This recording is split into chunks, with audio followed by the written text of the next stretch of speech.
Barry Mitchell here with part 3 of my video series on buying and selling real estate. Today I'm here with Kevin Foley, local attorney.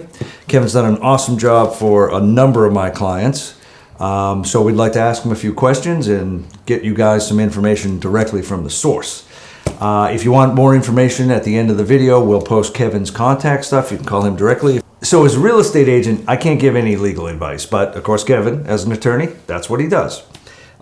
So Kevin, when we are working on a transaction, Kevin's our guy for legal advice, and they will protect you through the whole process from essentially start to finish. So Kevin, when somebody's considering buying a home, what might be the first thing that you would tell these folks as an attorney in a transaction? What do they need to know?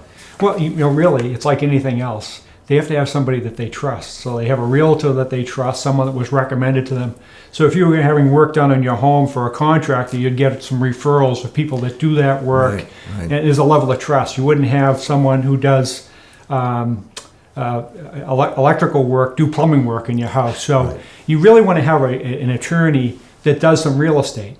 That doesn't mean that they have to be delving into real estate 24 hours, 7 days a week. In fact, if I did that, you might as well take me out back and shoot me because I think I'd go crazy. I do a whole variety of things that we'll talk about in a few minutes. But you really want someone that's done more than just a little bit. So one of the questions I think I would ask if you were trying to seek counsel is, how much of this stuff do you do? You know, have you done this in the last 6 months? Have you done it in the last year?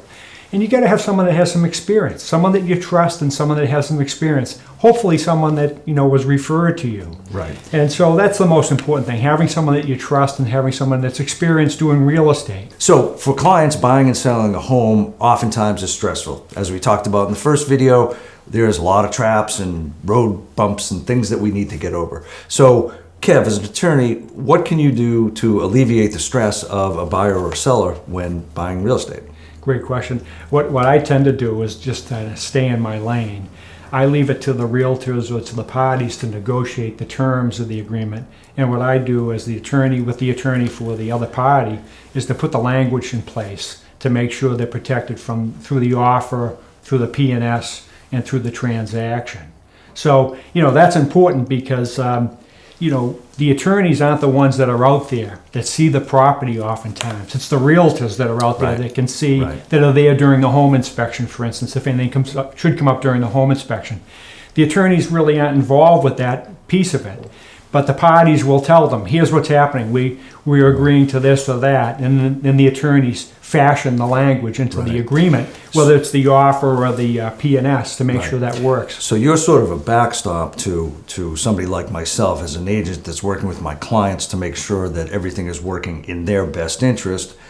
When we're doing that, clients can trust that a guy like Kevin is behind the scenes making sure that everything is done properly, legally, and you're fully protected. Yeah, and for me, I have a great supporting cast. So the attorneys really handle the legal aspects to make sure if you're a buyer, you're getting clear and marketable title. That means a title examination by a professional title examiner. And I have a great supporting cast of title examiners that'll tell us if there's any sort of clouds on the title that have to be worked out. And we handle a lot of that stuff behind the scenes. In any real estate transaction, oftentimes a lot of money is changing hands. So, Kevin, how do you protect people's money during a transaction? Excellent question, because oftentimes there are deposits, big deposits that are being held by the realtors. If there are no realtors involved, the attorneys act as what they call the escrow agent for the deposit that's being offered to bind the contract to purchase, or the offer to purchase, or the purchase and sale agreement.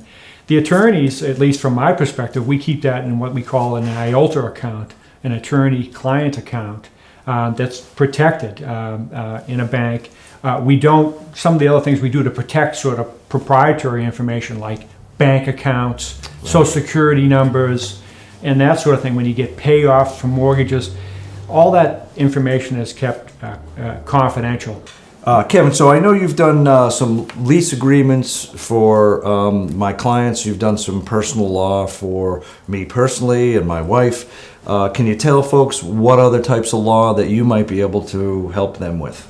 Sometimes it's easy to ask me what I do not do. I won't do any divorce work. God bless the attorneys that do that type of work. I decided 20 years ago I wasn't going to do it. There are very competent attorneys in that area. But it really runs the gamut. As you know, I do some real estate for some bank work. I do.